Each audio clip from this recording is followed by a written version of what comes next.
সেজন্য ডিমের দামটা বেশি। আর কয়দিন পরে মনে করেন শীত পড়লে মাছের আমদানি হইব, আপনার সবজির আমদানিও হবে, তখন আবার আপনার সব কিছু দামে কমবে আর কি, ডিমের দামও কমবে, আর মাসখানেকের পরে ডিমের দাম কমবে।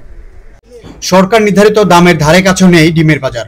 এখনো ফার্মের ডিমের খুচরা মূল্য প্রায় 13 টাকা, পাইকারি আড়তে বাজার উঠানামা করছে 12.5 টাকার আশেপাশে। ব্যবসায়ীরা বলছেন পানি সদর দপ্তরের বেঁধে দেওয়া আইন অনুযায়ী এবং এই দর দাম নিশ্চিত করতে হলে নজরদারি বাড়াতে হবে উৎপাদক পর্যায় থেকে, তা না হলে সিন্ডিকেট থামবে না। এদিকে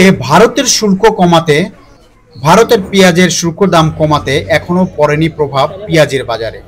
বাংলাদেশে প্রতিদিন ডিম লাগে 4.5 কোটি পিস, যার পুরোটাই উৎপাদন হয় বাংলাদেশে। আর মুরগির মাংসের দৈনিক চাহিদা 5,000 টন, এর মধ্যে ব্রয়লার থেকে আসে 3,000 টনের বেশি, বাকি 1700 টন মেলে লেয়ার থেকে। অর্থাৎ পোল্ট্রি পণ্যের জন্য বাংলাদেশকে স্বয়ংসম্পূর্ণ বললে ধরাই চলে। অথচ মুরগি ও ডিমের দর কয়েক মাস ধরে লাগাতারের বাইরে, লাগাম ছাড়া চলছে এভাবেই বেচাকেনা। বাধ্য হয়ে 3 ধরনের পোল্ট্রি পণ্যের দর বেঁধে দেয় প্রাণী সম্পদ অধিদপ্তর। সরকারি হিসেবে ডিমের ডর্জন সর্বোচ্চ 142 টাকা, 170, 280 টাকা মিলবে ব্রয়লার ও সোনালী। রবিবার বড় মার্কেটে 6 নম্বরে দেখা গেল ভিন্ন চিত্র। সরকারি নির্ধারিত দামের কিছুটা কমেই মিলছে মুরগি এবং ডিমের দাম। সোনালী ও ব্রয়লারের দাম 280 থেকে 290 টাকার মধ্যে বিক্রি হচ্ছে সোনালী, বা যেটাকে বলা হয়ে থাকে লেয়ার।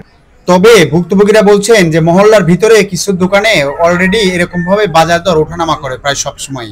সম্প্রতি পেঁয়াজের শুল্ক কমানোর ধারণা দেয় ভারত, তুলে নেয় ন্যূনতম দর। তবে দেশটির পেঁয়াজের বাজার এখনো সেই প্রভাব পড়েনি রাজধানীর বাজারে।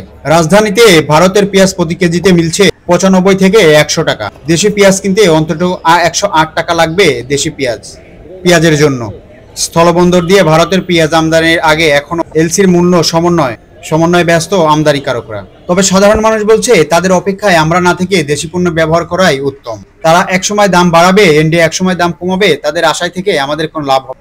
এনডিএর পণ্য বর্জন করে বাংলাদেশের পণ্য নেওয়াটাই উত্তম। আমার কাছে জাতীয় আসেন, হয়তো আপনার আসছেন ডরে, আমরা 10-20 বেচে 250 কইছি, 220 আপনার সামনে বেচে লাইলাম 2টা 4টা 10টা, নাহলে 100, লালটা বেচে 290, 250 টাকার থেকে রেট বলতে কি স্যার, আমরা হলো যেরকম কিনি ওরকম বেছি। সবাই তো কাঁচামাল একরকম কিনতে পারে না, পারে একরকম। আমি 5 টাকা কমে কিনছি, আমি 5 টাকা কমে বেছি, একজন 10 টাকা বেশি দিয়ে কিনছে, 10 টাকা বাড়ায় বেচছে। কারণ এটা বলবেন সরকার থেকে রেট, এটা হলো রেট কাঁচামাল কোনো হয় না। মানে আমরা যে আপনারা বক্তৃতা দিতে পারেন, আমরা বক্তৃতা দিয়ে দিই। আসল কথা কাঁচামাল রেট হয় না, কাঁচামালের মনিটর হইলো কেউ ডাইরেক্ট কিনে, কেউ বায়া কিনে।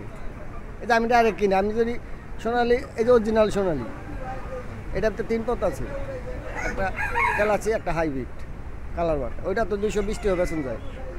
আসলে ওনারা তো যারা প্রোডাক্টিভিটি করে ওনারা বলতেছে যে ফিডের দাম বেশি, বাচ্চার দাম বেশি, এই সমস্যা নিয়েই বলতেছে যে এই দামের ভিতরে আমরা বেচতে পারবো আর কি।